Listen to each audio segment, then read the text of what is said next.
Ladies and gentlemen, welcome to the Authentic Podcast with Justin Doulard. And thank you for tuning in to another episode.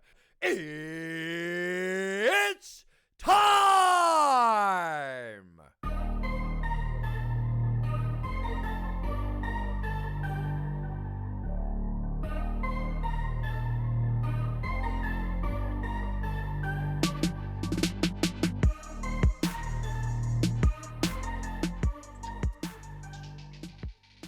All right, James Krause. Thanks for joining me, brother. I really appreciate it. I know you're a busy guy and got a lot going on, which is what we're going to dive into. Before we started, I do have to give a couple shout outs. The first big one to Bobby at Sheath. I know that's one of your sponsors or one of your guys now. Yeah. And that's how I heard you on. I heard you first on his podcast. And then I said, "Hey, Bobby, great show." And he's like, "I'll see if I can get you hooked up." So shout out to both of you guys for that. And Bobby's a great guy. If you haven't got to meet him in person, you will probably one day. And then to Darren Potts, man, he runs the Potts podcast, and he's had a couple of your fighters on there. I know he's had Kevin Kroom and James Gallagher doing a lot of good podcasts and got a lot of good content. So shout out to those guys. But what's going on in your world? I know you're fresh off the fight night, coaching basically half the card, it felt like. Yeah. It's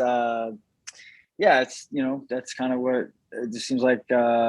Almost every weekend now, I have somebody on a card somewhere in this world, and pretty much just do that. Coach during the day, and if I don't have my kids at night, I have my kids most of the time. But if I don't, I work on real estate, investing, whatever, and that's pretty much what I do all day, every day. Yeah. So I wanted to have you on for several reasons. I mean, big MMA fan, but then just a big fan of yours overall. Me and my wife really started following you when you were on The Ultimate Fighter. So I was going to kind of ask you about that too. It's always a question I had. How did you get on The Ultimate Fighter when you were already currently on the UFC roster? Because that's kind of unorthodox, correct? I just asked. It was something I wanted to do, and I just asked to be on, and they liked it, and yeah, we went with it. Nice. Yeah, I'm a big fan of always, if you never ask, the answer is always no. And a lot of people just never thought of it. So sounds like it worked out for you. Yeah, it was good. I was in a point in my career where I wasn't really getting a ton of exposure, and I was fighting. I feel like I was always the B side. Like I felt like I was always the guy that was like, hey, we have this guy and we want him in a tough fight. It's like I always got set up. I always feel like I was getting set up, not set up like maliciously or anything like that, but like I was always the B side. I was always the guy that they brought me in to fight somebody else. You know what I mean? And I'd win some and I'd lose some. Some of them I was ready for, some of them I wasn't. And yeah, man, like I feel like I was in a weird spot in my career, and I felt like the exposure was, and nobody really knew who I was. You know what I mean? And so I wanted the exposure, and I noticed that they always seem to take care of those guys, So that was a really big reason for me to go back on that show. And yeah, that was kind of the idea in a nutshell of why I wanted to do that. Well, it sounds like it worked to a decent extent. I'm sure a lot of the other things you're doing in life got you to where you are now, but that's how I found you for sure. So yeah, I get that a lot. Like a lot of people say, hey, I watched you on Tough, and that's where I started following you. And I'm good with it, man. You know what I mean? Like I've been doing this for a long time, and if that's when you started watching me, then let's go. Here we are. Yeah. Yeah. So you're a lot different to me in ways that you don't seem fake at all, pretty genuine and call it how it is, and kind of a no bullshit guy. How was that for you being on the show, considering, it is a TV show that they kind of pump that drama in or kind of get things sparked up? You don't really seem to fall into that shit. Yeah. I mean, it's pretty tough to just live with anybody that you don't normally live with for 6 weeks anyway. And then the show is made for that. That's what they want. And I don't think they don't fabricate anything. I'll be honest. I was actually pretty surprised of how organic it all was, really. But anytime you the biggest problem was for me was like, I felt like I was kind of, I'm going to sound like a dick when I say this, but I feel like I was kind of an established adult, going into the show. Like I had a family, I had my own house, I had a business I was running at home. And some of these guys just weren't quite there yet. And there's nothing wrong with that. but the maturity level on some of them just wasn't quite.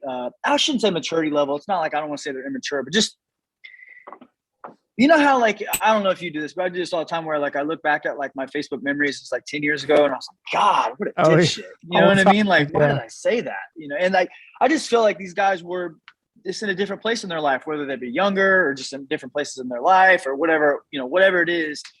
And they didn't care about stuff. So there was a few of us that, got up at a normal time every morning and had breakfast, had coffee and talked about life, talked about business and, just whatever we could talk about. You're there for 6 weeks with, 13 guys or 14 guys or however many, like, and then I don't know. It's just such a melting pot of different personalities. It's almost impossible to get along with everybody. Now, mix that in, like, as the show progresses, people are out of the show after they lose, like, and then at like week 3 is when shit starts hitting the fan, because that's when people start getting eliminated. And it's like, no one cares anymore. You know what I mean? Like, and they don't care if they're up until 3 a.m. And keep in mind, like on the bedroom doors, there is no door. First of all, there's no doors. So they can walk in and out. You have a camera crew following you around. You can't, like, there's no door on the bathroom. Like, you know what I mean? It's crazy. There's cameras everywhere, like literally everywhere. Closet, bathroom, bedroom. And mix that in with the bedroom that I stayed in. There was 4 of us. I fought every single person in my bedroom at some point. Nice. And yeah, it's just weird. You know what I mean? It's a very unique situation. And that was one of the reasons that, one of the things that attracted me to that show is just like, I feel like you got to be a different type of person to be on that. Yeah. I mean, I agree. I personally don't think any age past like 21 or 22 that I could live with like even 13 of my best friends and not have them drive me crazy. I mean, it's just tough, man. It's just tough. Much less guys I'm about to fist fight if that was the case. Yeah. I thought it was funny too. You talked about the Facebook memories, because me and my wife will go back and read ours and she'll reshare hers of when she was, saying dumb shit or putting rap lyrics. No way. And I'm like, I'm not reading mine. No way. No one's going to see this. I don't even open that. Dumb app. Oh, that's funny. I've had too much stuff. I've had too much stuff happen to me in the last 10 years. I don't want no part of reliving that. Right. I did have a compliment for you too. So my brother lives in Vegas and he trains at Tribe now, but his head coach and the owner of the gym now was at Syndicate, I think, when you were coming off of Tougher, when you were out there. And he did say that you were the only visiting pro fighter that has ever offered to clean the mats after training. So when I told him that you were coming on and anything, he just said, that spoke all he needed to know about you right there. So he wanted to drop that little comment for you. Yeah. I mean, I always try to, I don't feel like people offer enough, so it's important to me that people know that, people know that I'm respectful of, and I'm grateful to be there. You know what I mean? Sure. So, well, yeah. I listened to one of your episodes with the Protein Brothers, the podcast. Yeah. It might've been an older one, but I know you shared it on your story. So I kind of wanted to delve into it and talk to you, because you mentioned something about how the UFC had kind of approached you, because you're kind of becoming this staple of like, hey, I'm a fighter, but now I'm an investor and I'm trying to like grow myself outside of fist fighting. Is there something in the works there for you to kind of be like a representative to the UFC fighters, or like, is there what's up with that? There's nothing as far as like, from like an investment standpoint, or so my financial. Yeah. Are you going to start like teaching these guys finance, kind of like they do funny, in the NFL and the NBA? Yeah, it's funny you brought that up. Like, there's nothing formal happening, but I was told by somebody pretty high up. I'm not going to say who it is, but I was told by somebody pretty high up at the UFC, like very high up, that they planned on doing some financial stuff, and they thought I would be a great front runner for it. I haven't heard anything else past that. I would love that job. You know what I mean? Like, I would love to be a part of that. It sounds something right up my alley. If they do, cool. If not, no biggie. You know what I mean? Like, I'm going to keep doing my thing regardless. But I think it is so imperative to have some type of financial literacy, especially as a professional athlete. I mean, like, God dang, like, what are the stats? Like, was it like 78 or 76% of professional athletes are broke within 2 years of their career ending or something? It might even be more than that. It's something astronomical. That's like, what? Yeah. So, you watch all those 30 for 30s on ESPN. It's like really sad. It is, man. And like, we as fighters, I don't make a lot. You know what I mean? Like, I don't make a lot. I don't make I don't make a lot fighting. I make a lot, but not a lot fighting. So like, but that's on us. You know what I mean? That's on us to separate ourselves and make our own way. The UFC, and that's what people think is like they think the UFC is like the end all be all. It's not. Like, I just told my team this morning. I've been signed with the UFC since 2013, and like I've never had this sense of like security or like this is the end of the road. This is my payday. Like, dude, I don't get paid enough by these guys to live the lifestyle that I want to live. You know what I mean? Like, the UFC didn't buy this damn house. I'll tell you that right now. And it's just you gotta kind of make your own way out there, you know, and that's on you. That's your responsibility. You got to go past that. UFC is a platform to do other things, in my opinion, unless you're John Jones or one of those guys. And I'm not one of those guys. So sure. It is what it is. Yeah. My thought process with that was a little different than what you referenced on the podcast with the protein guys. You basically had said that, said to the UFC, is that the responsibility to help these guys with financial literacy? And you were like, well, it's not their job. That's your own independent job. But I was thinking of it in a different light and saying, not that it's their job, but like prosperity is only going to create more prosperity. So I'm thinking, James Krause, you said you woke up at 30 and you were like, man, I don't have a lot to my name and I'm a professional athlete. So you hit a light bulb. I'm thinking, what if you had someone impact you maybe 5-6 years before, because you've already got this large impact on fighters and the community you're around. What if they'd have gotten you 5-6 years before and you didn't have to go to YouTube hypothetically? I'm not sure if I was ready for it. I don't know. Shit, it would have been nice to have the information, if I choose to use it or not. You're right. You're 100% right. It would have been nice to have that information and I could have chose to use it or not use it. At that point, the ball's in my court. You know what I mean? Like that. Yeah, that would have been really nice. I just get the image in my head that a lot of other coaches outside of you are, teaching people how to fight and how to win the next fight. And that's it. But you're like, hey, let's win this fight, but let's grow a business. Let's retire. Let's not have to fight till we're 42 on, Logan Paul's undercard to get a final check and call it good. So this is a complete off topic question. Do you edit the show or no? Is it just a one? I can edit it if needed. Otherwise, I will not. But I haven't talked to my son all day, and he's going to FaceTime me in a second, and I'm going to sound like a complete goofball for about 20 or 30 seconds. You can keep it, or you can not keep it if you want. I don't care, but I just want to tell him good night. No, that's 100% keepable. So okay, yeah, I'm just free. texting. Okay, as soon as he calls, I'll let you know. But I haven't seen him all day. And I just want to tell him. So cool. Yeah, no, you're right though. Like, and those are really cool to have those moments where you can get those big paydays. That's really cool. That's nice. They're awesome. But it's still like, this is what I try to tell my guys. Like, listen, cash will make you rich. Assets make you wealthy. Cash will only last as long as it's coming in. You know what I mean? So like, this is the problem is, the guys buy, they let's say you get, I don't know, $250,000 payday, which 90% of these guys in the UFC will never even touch half that in one fight. But let's just say $250,000. They don't know what to do with it. They don't know how to put that money to work for them. And that's where it starts to get dicey. So it just sits in a bank account and then they're like, oh, I want a Rolex. Oh, I want Gucci shoes. Oh, I want this. Oh, I want that. And then before you know it, the shit's gone. And it's like you don't have anything to show for it. And that's where like my problem is these guys don't know how to put it to work for themselves. And you don't have to have $250,000 to do that. Like I tell my guys, like if you have $5,000 or $10,000, like one of the first things you can do is $100 a month. And like I do not like financial planners. That is in the 3 asset classes that I invest in. Long-term financial planning is by far the lowest of the low for me, but I still put away safe money more for probably tax shelter than anything, but whatever. But these guys, like, I think it's like, what is it? $100 a month for 40 or 50 years is like 1.1 or $1.7 million. Like, and if you can't save $100 a month, then we got bigger problems to begin with. Yeah, absolutely. But it's true. You laugh, but some of the guys are like, dude, I don't know if I can do that. Like, well, fuck, what are we talking about then? You know what I mean? Like, yeah. It's just like, what do you mean you can't do $100? But then you have way bigger problems and I can help you. Sure. So. And I think that's what goes back with that prosperity is going to create more prosperity is these guys are super talented in the cage. 1 second. It's calling. Sorry. No, you're good. Buddy, hi. I miss you, man. You got Baby Yoda? You want to say hi to everybody? Hi. Hi, buddy. Okay, buds. I'll let you go. I just wanted to say night, miss you, and I love you. Oh, you want to do the eye thing?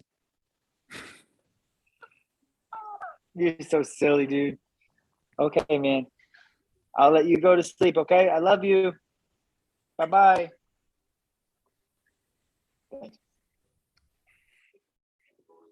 All right, I'm back. Sorry. Yeah. How old is he? 2. Nice. My son's turning 1 in like 3 weeks. So Yeah, I have a 2-year-old and a 6-year-old. nice. And I was going to ask you about that too, because you're big on a lot of this for yourself, but you're like, hey, I'm trying to set my family up for the future so they don't have to stress and worry about this stuff. For your kids, what are your plans with them? Are you trying to hand them off businesses, or just maybe try to create a financial background for them? Or like I know when my son was born, we started like a 529 for him, which is for college, gross tax free, and there's other options, but that's what we went with so far. Yeah. So. I give them both $100 a month. I contribute that, and then if they get birthday money, I typically let them have like 60-70% of it. Or I'm sorry, I put back 60-70% of it, and then I let them spend the rest of it. Like, what if my 2-year-old gets $100 for Christmas? What the fuck's he gonna do with $100? You know what I mean? Like, the dude has everything he needs. Like, so I put that in his thing. You know what I mean? Yeah. And then they don't know this, but each one of them has a house that I will give them whenever they're 25, that they can choose to either live in rent free, or really any time like 25 or before. Like, I want them to have their shit together. You know what I mean? Sure. I don't want to hand this off when they're 17 or 18 years old, but they can choose to live there rent free, or they can rent it out and use it as a profit generating tool. Now, as my real estate portfolio grows, I'm hoping to eventually turn that into a duplex or a fourplex or an apartment complex, or, you know what I mean? Like, at some point I can give them something. But the thing is, like, I don't want to give them something to, like, my intention is not to give them something to coddle them. That's not what I want to do. Like, they need to understand what they have, and I will remain in control of it because of that. So I want them to understand financial literacy, the things they don't teach you in school, inflation, what that looks like. I don't really, I don't want to say I don't believe in college, because that's not necessarily true. I think for the most part, it's a scam. There are some occupations that you have to have for it and are great for it, for sure.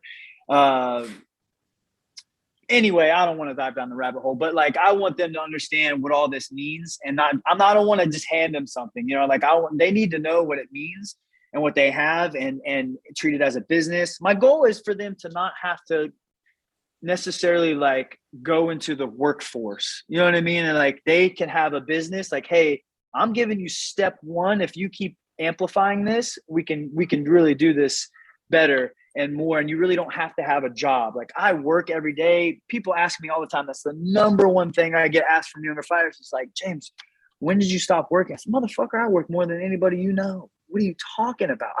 Dude, it's 7:49 p.m. where I'm at right now. I was working until we got on this. Like, I'm still like, I don't stop working. I've looked at 2 different properties today. I coached class. I had 4 pad sessions that I held. I've looked at 2 properties today. I've done all kinds of banking and lending shit for current loans that I have. I'm doing this podcast now. As soon as I get off with you, I'm going to jump on and do some more stuff. Like, it's like, you know what I mean? These guys have taken a fucking nap. You know what I mean? It's like, you don't have any idea what I do. You know what I mean? Like, you're so, yeah, they're going out, they're partying, they're getting ready right now to go out. It's just stupid, man. Like, I don't do that shit. You think you're changing a lot of those fighters' minds and culture slowly? And like you said, a lot of it is an age thing too. When you're 22, 23, like, anybody can tell you anything in the world, but you're just going to have to find it out for yourself. But you think you're kind of changing your culture and your team? I mean, I would assume so. No doubt, man. I have guys investing way earlier. I have guys asking me questions about money, what to do with it, taxes, all this other stuff that I know guys that listen. I know personally, guys that are in the top, I'll just say top 10, but much higher than that are owing 6 figures plus of taxes because they didn't know how to allocate correctly. That's like, really. I'll even go as far as to tell you top 5, and it's even higher than that. And these are And personal friends or guys you fought? These are people I know. And that's fucking scary. Yeah, for sure, man. That really is. I think you mentioned that on that podcast as well. And that was kind of a light bulb moment for you too, that doesn't matter if you're making, 10 on the undercard or 250, as long as you don't manage it, it's going to go to shit. Yep. It's how you spend $1 is how you'll spend $1 million.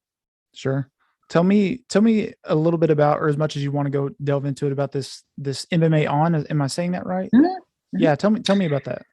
Yeah, MMA On is a really, really cool project that I'm actually on the board of advisors for them. So like, I don't want to act like it's something that I'm, not attached to or not biased to, because I am, but I don't attach myself to stuff that things that I don't believe in and I don't do personally. So like, I am deeply involved in this. I'm on the board of advisors, and they have a really, really cool project that they're doing.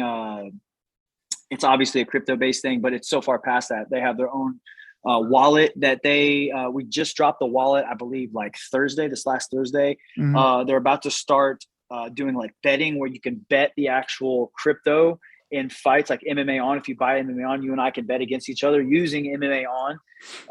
Then there's a bunch of different features. They literally just dropped the roadmap. I shared it on my story, but if you go to MMA On's Instagram, they just dropped the roadmap on all kinds of different stuff that they're doing. It's not super big here in the US. It's more of an overseas thing, but the guy behind it is a crypto genius. He's done a ton of different stuff. A lot of projects he's a part of are killing it. And I really enjoy being a part of it. I really do believe it's gonna take off. Like, I think it's probably low. I think I checked it earlier. I think it's like 20 cents right now. I could definitely see that in the next year or two hitting $1. It would not surprise me in the least bit. Yeah. Before this and today, I didn't spend a ton of time with it because I was just bouncing around work and stuff. But Yep. I went on looked it out on Coinbase and I was just trying to read on it. But I was going to ask you more about it. And so like for myself, because I do find it interesting, and then anybody else who might listen, what do? We go buy some of it, or we like? How yeah, I mean, that's what's tough. It's tough to buy in America because it's only on certain exchanges that aren't typically in America. But it also, what's really cool about it is it also allows you to like support the fighters individually. Like, you can leave a donation through the crypto on there for a specific fighter that you want. There's so many cool things about it that I really like. The worst thing about it is that you can't buy it in the US right now. And that's something that we're really working on, because I have a ton of people that want to be a part of it. And it's really difficult right now. And that's what we're working on currently. See, I was playing with it and I tried to click to buy on Coinbase because I use that quite a bit. And then it kicked me to Coinbase wallet and it was having me set up, and I just didn't finish the setup process. So you can put it in any wallet. If you own it, you can have it in any wallet. But you can't buy it on the exchange. So I don't know how familiar with crypto you are, but there's the exchange and then there's the wallet. They're two separate things. You can have it in the wallet, of course, but you can't buy it on the exchange. And that's where you have to put it from one to the other. Well, thank you for clarifying that, because I was going to go and try to buy it and put it in the wallet. I was confused, but now, I'm sure you have no idea of when it will be available in the US then. I don't, unfortunately. Well, for now, I'll keep following you, and when I can get I'll get it. So, let's see. I do have and this is another big reason I wanted to talk to you, man, is because you're a professional athlete and a fighter, but we've only talked maybe like 10% of the time about fighting, because I love I love finance and talking about investing, and you're just a smart, well-rounded guy, and you're genuine. But I do want to squeeze some fight talk in. So sure. Let's talk about these ridiculous, what is it, 24-hour, 48-hour fight notice you almost took? You tried to take. I almost took, or I did take? No, excuse me. You did take. They almost let you. No, so I did one. I fought Trevin Giles on 18. Yeah, I remember that. I'm talking about the one that was most recent. Yeah, Chris Curtis. Yeah, it was the same thing, similar timeline. I offered to step in and fight at 85 again. Yeah, it just I find it bizarre following it, because you got a lot of guys in the showbiz per se who are saying I'll fight anywhere, anytime, and then you see about cancellations or backing out, and then you're like, hey, I'm coaching the card, and they're like, James Krause may be a fill-in, and I was like, holy shit! What would the weight cut be like for that, man? Oh, at 85, minimal. I think I was like 192. I would told them I would go get in the sauna. But they declined you for health reasons, or just it was too soon, or what? The commission didn't want to do it. It was too fast. Right. They were probably a little skeptical, I guess, just because of the turnaround time. I'm not sure. I didn't really dive into it. I just said, hey, I'll fight this dude if y'all want. And Like, I said don't, no. you know what I mean? Like the rest of it's on them. I don't know. I was told the UFC was interested in it, but the Nevada State Athletic Commission was not. I don't know why exactly. Your last one that you did take on notice, do you think, obviously most people go quick and think maybe disadvantaged because you haven't had time to train. Did you think the opposite at all? And like, hey, I haven't been stressing about this. I didn't really get beat up in camp. It's kind of like worry free. And it to me, as a non-fighter, obviously, it looked like a win-win for me, for you, because it was a win-win. Yeah, it was a win-win for me, but I wouldn't say I had an advantage. That's for sure. I'm always in good shape, but good shape and fight shape are vastly different. So I was not in great shape for that fight, and I think it showed. Like watching any of my other fights, I don't get tired, and I just got super tired in that fight. You guys went to a decision, right? Yeah. So you think full camp that would have been yours easy then? I thought it was mine anyway. Yeah, for sure. I thought I won anyway. So I still to this day feel like I won, but it's not like I lose sleep over or anything like that. But I thought I won. I thought I won round 1 and 3 pretty convincingly. Round 3 was a little close, but statistically I won it. And I feel like the momentum in the fight, I won it. But yeah, on a camp, I think I finished it. Are you? I mean, to my knowledge, I think you're the only one. Are you the only active coach / fighter? I mean, are there any? I think so. I don't know. I think so. I thought so too. So who's coaching you per se when you're getting ready for camp and fight? Yeah, my coach is Mark Montoya. He's out of Factory X Muay Thai in Denver, Colorado. Okay, and he comes down to where you're at in Missouri, or do you I go to him. Okay, and I don't know if you wanted to talk about it at all, but obviously you've been getting on the business side of things, and you're super busy coaching. Are you planning on stepping in the cage anytime soon, or are you playing that by ear? I don't know. Like I'm kind of playing it by ear. Like if I did fight, it would probably just be one more time. If I do fight again, I'm 35. I've been fighting for 15 years now. I have probably 70 fights, pro and amateur. You have to be done at some point, and I don't know. The only reason I would fight again is just to get some type of like closure, like, hey, this is my last fight, or hey, do the whole stupid glove thing, and you know what I mean. I don't know. Then I don't need that. You know what I mean? Like I don't need that to feel good about what I've done. I don't have a good answer for it. I've been asked that quite a bit, but if I ever do fight again, it'll just be one more. Sure. Well, I was going to ask this at the end, which we're getting fairly close to, but it was going to be one of my more of my rapid fire questions. But while we're on the topic, so you maybe got one more in the pipeline for you. Someone you'd want to go against, and money fight per se. If you could take your pick of the litter right now, like, hey man, I get a good money fight, go out with a bang, see what I got. Who would that be? Cerrone. That's not unrealistic, right? I mean, he's definitely on the he's back at 55 now. Oh, okay. Yeah, I thought I saw that he was fighting the new kid Patty, but then I saw he was fighting someone else. I don't know. I think he's fighting Patty.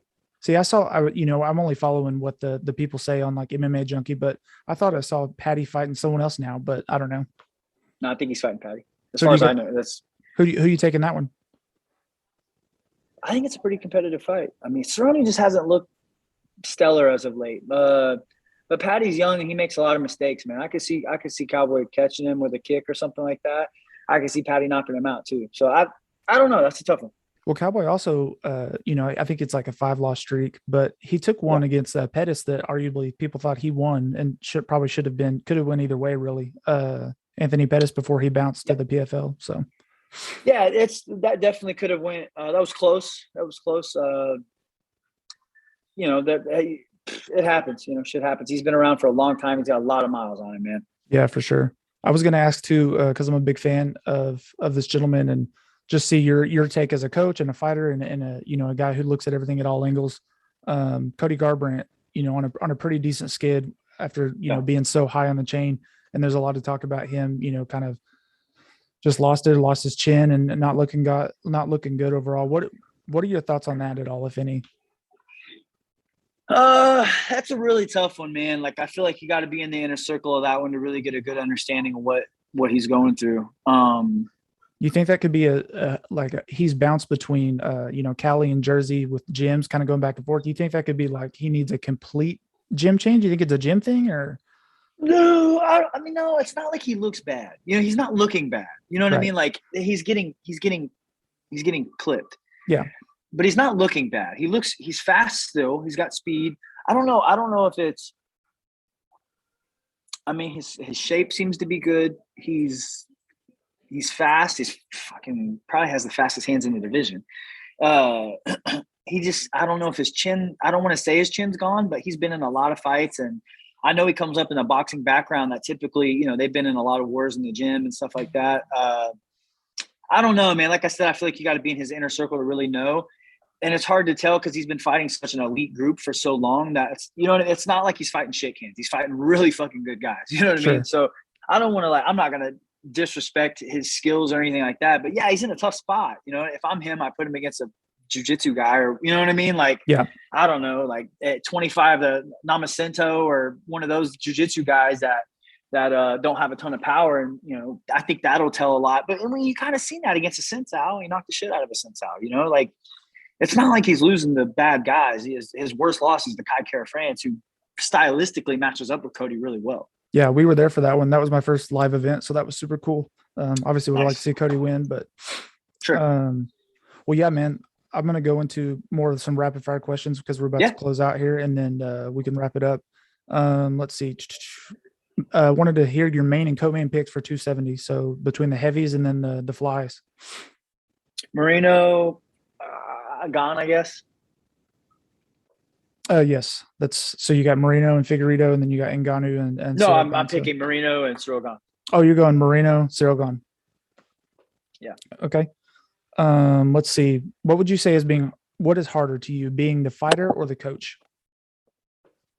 They're both difficult in different ways. I mean, the fighter obviously has more stress, more immediate stress, more urgency, but the coach has to deal with more than one thing at once. So it's the same approach in different ways, if that makes any sense. It's the same amount of stress in different areas. I had this in my notes too. I wanted to go back and give you props on that. How you hear all these fighters like, I just want the belt. I want the belt. I want to be the champion. And you're sitting here, no bullshit. You're like, hey, I'm trying to get me and my guys financial independence. If you want to be the champ, that's cool. I can see it. But if you want to make a living and retire and have some money in the bank, that's cool too. And you just don't really hear anybody saying that. Everybody, everybody wants a check, of course, but they're always talking about being a champion. You're like, hey, I'm content with making a good living here. So. Yeah, you'll never find an interview of me saying I want to be a champion. It's just unpopular opinion. I just never given a shit about it. My goal has always been financial freedom. It just has been. I don't know. I'm sorry to the people that, what the fuck you should be fighting then. I've been fighting for a long time, man. Right. Fuck you guys. I fought some really good dudes. You know what I mean? Like, yeah. I've been fighting some good guys. So and it's not like nobody goes into a fight and was like, everybody's like, oh, he's 1 foot in, 1 foot out. Listen, when you're in there, nobody's like, I promise you, when we're facing off and I'm throwing jabs, I'm not like, oh, I don't want the title. Maybe I should quit. No, we're at such a primitive event. It's like, I'm just trying to get out of here alive, bro. Like, I'm not thinking about, I don't want it bad enough. Fuck, nobody thinks that shit. It's ridiculous. These people that say that stupid shit never fought a day in their life.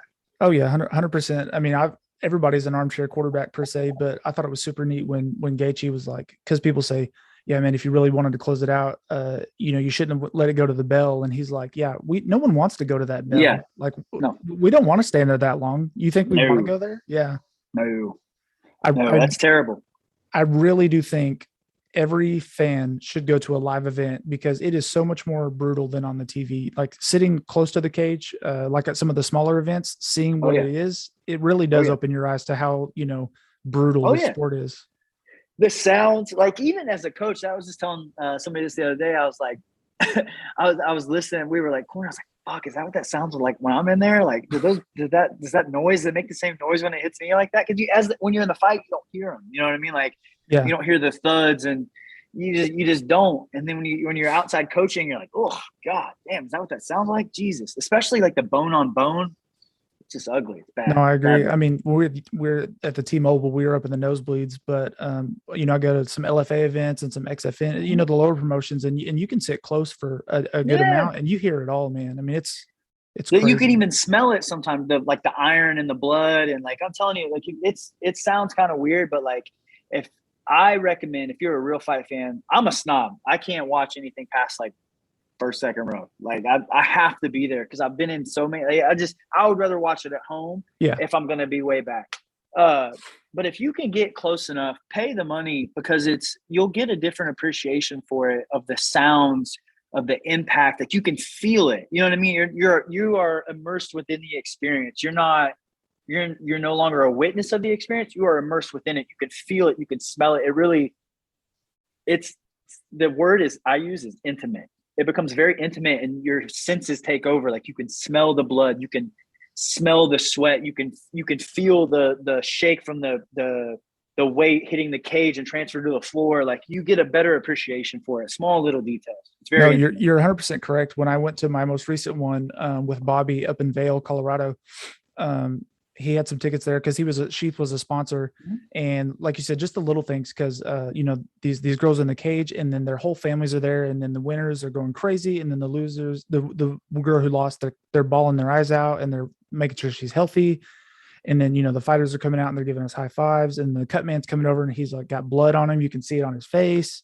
And like you said, it's just so different from the TV, even at a small style of an event, because a lot of these guys are getting the call in the next 2-3 months if they win and stuff. So even me watching back, I'll tell you, just a crazy experience. It's when you're watching it. So this is just such a surreal thing for me. Whenever I see this, I'm in the locker room. I'm seeing somebody warm up next to me. Let's say you and I are in the locker room. I'm warming my guy. We're not even really talking. We say, hey, what's up, whatever. I'm warming my guy up, boom, boom, boom, boom, boom, whatever. And I see you and they call your name. All right, we're going out. We're going out to fight. Justin's going to fight, blah, blah, blah. I say, okay, cool. I just seen this guy. He was right here in front of me. And then I go out and you're on a TV. And whenever you're on the TV, it's not real. I can't touch you. It's not tangible anymore. Right. And then literally you go off the TV, 2 minutes later, you walk right back in front of me and you're fucked up. And it's holy shit. There was such a big, I literally just watched this guy and I had no emotion towards him. I watched him, he was fucked up and whatever. And then now he's in front of me and you're God bless, man. It's just different. You can't get an appreciation for it until it becomes tangible and it's in front of you and it's intimate. Your senses take over. And it's just even me. And I know where they're going. I've been through it. I coached through it. I've fought through it. And I still can't get a great appreciation until that person comes in front of me. Yeah, no, that's awesome. I 100% agree. Even with the ceremonial weigh-ins on TV, it just looks like this big show and production. And it's like you said, it's just they're so far away and it's, oh my God, I never see them. And then when you go live at the MGM, it's oh shit, they're just chilling. I mean, they're just weighing in and, puffing their chest and it's, but you got them all. I agree with you 100%. You have extremely good perspectives and opinions on that. So thanks. You word it very well. Thank you. Let's see. Big question I have from my brother. For a fighter, how long does it take for you to tell if they got it or not? If they're cut for this business, is that something you see instantly? Can some people pick it up in 2 to 3 months, or is there just something you're you got it or you don't, man? I think everybody's got it. Okay. I'm not a natural athlete. And you know what? I shouldn't say that because it's not true, but I feel if you work hard enough at something, you can get it. I've seen guys that I wasn't good. I didn't start out good. I wasn't mentally tough. I wasn't an overly durable person. I was slightly athletic, nothing crazy, but I worked fucking way harder than everybody else. I showed up every single day, and I was one of the first people in Kansas City to be hey, I'm going to do this every day, twice a day for the rest of my life. And it was a thing to where the guys that had 2 years experience, they whooped my ass. And then I just started catching up to them. I'd catch up to them. And then I'd beat them and then I'd surpass them. And then they would quit. And then a new set of guys would, and it's just before long, it wasn't that I was better than everybody else. It was just that I outlasted everybody. And you know what I mean? I just became the guy with the most experience. Sure. So when somebody asked me hey, what do you think? Can I do this? I'm yeah, of course you can. Yeah. But what are you willing to do to get it? That's the real question. It's not do you have it, it's what are you willing to do to get it? Because nobody has it, but everybody has it, if that makes sense. Sure. Nobody has it here, everybody has it here. And you gotta get it here to get it here. And it's like, what are you willing to do to get it here And that's the question, that the underlying question that we're asking, in my opinion. You gotta cut out those naps, right? I mean, yeah. No, but yeah, like you gotta, how fucking important is it, man? Like Sure. if you're, you know what I mean? Like these guys go home and they take naps, and this is my problem, is like, they say they want what I have, but they're not willing to do what I do. And that's where the problem is. Like, okay, cool. Cut your nap, get up, get 5, 6 a.m. every morning. And it's like, fuck that. Okay, well, cool. Then you don't want what I have. You know what I mean? Like, it's just plain and simple. Like, it's plain and simple. Colby or Jorge? I love Jorge. I'm a huge fan of his. I respect him a ton. I respect all those OG guys. You fought him, right? I will say, yeah, really good fighter. One of the best fighters I've ever competed against. Very, very smart. High fight IQ. Very underrated grappling. He's very good. Colby's a really difficult matchup for him. Cool. Yeah, man. When Jorge knocked out Ben Askren, that to me, I literally was like, is this staged? That was so ridiculous to me. So yeah, ridiculous. It was pretty nuts. Let's see, man. I think that's about all I had. I did want to say I've been following you at Instagram, and shout out to you for being such an advocate for putting up the carts, man. That's like, motherfuckers, bro. What is wrong with people? Dude, I'm telling you, man, I don't have a ton of pet peeves. Like, I'm pretty easygoing, but if I could go back and text you all these memories on my Facebook, like I will used to put pictures up like every weekend at Walmart or the grocery store. I just don't get it, man. I can pass so much of that shit, just drives me crazy. If you don't put your card up, like I think you're fucking scum of the earth. I think you're such a piece of shit. If you don't put your fucking card up, like that just displays the level of laziness that you have. And it's like, what? I don't know. I'm gonna piss somebody off. I'm gonna offend somebody, and that's not my intentions. But like, it's like, fuck. I just don't get why. Like, why? Why don't you? What? Like, and the number one answer is they have somebody from that. No, they don't. No, they fucking don't. No, nobody has a person for that. Some fucking bag boy has got to come out and do it. And if they like, nobody has a cart guy. Nobody is hired just to bring in carts. I used to push carts on the side at Walmart, and so when you put them in the bin, it's fine to do. But if you put 20 in across the parking lot, it takes time. It hits people's cars. It dings. And we could probably rant on this forever, but no one has an issue getting the cart to put their Oreos and their Dr. Pepper in, but by God, to put it up, it's too cold. Or what's worse? What's worse than people not putting their cart up is people using the electronic scooters that don't need to. Oh yeah. That's even worse. One. Yeah. Complete pieces of shit. If you need to use it, I get it. If you're fucking lazy, oh, don't get me started, bro. We need another podcast for this one, but it's fucking ridiculous, dude. The level of laziness that our country has allowed is just absurd to me. It's insane to me. And that's why if you, I'm trying to tiptoe around it. If you're not where you are in life, you're probably doing dumb shit like that. Sure. You know what I mean? And like how you do anything is how you do everything. So, yeah, man, every time I go to Walmart, which is far and few between nowadays, and I come back and like I said, I'm a pretty happy person, pretty optimistic. I'm like, God, I'm pissed off. I just hate Walmart now. No one has respect there. Like I said, everyone's kids are driving their electric scooters. They're all gone. Then they leave them dead in the parking lot. And then they're hitting my car with their car. I seen a lady, she had an electric scooter the other day. She got up out of the damn thing and walked all the way down the aisle to grab what she wanted and came back because she didn't have enough room to turn around. And it's just like, I wanted to look her in the eye, and I didn't, of course, but I wanted to be like, you are such a lazy piece of shit. Like, you're the worst type of human ever. And I just don't think highly of anybody that does that.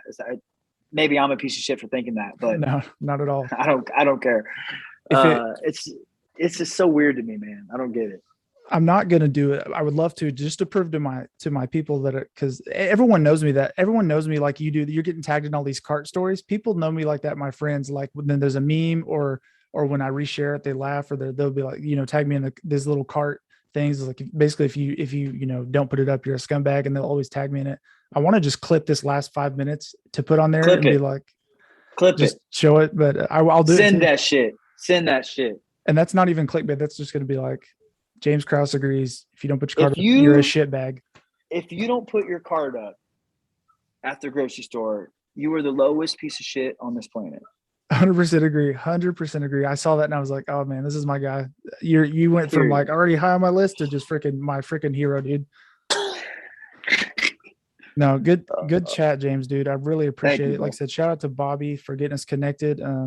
Keep doing good work, and thank you. I've been following you more out of the cage than I have in the cage the last year and a half, 2 years. So we'll keep following you either way. And I'll be looking for the MMA on stuff. We can purchase it.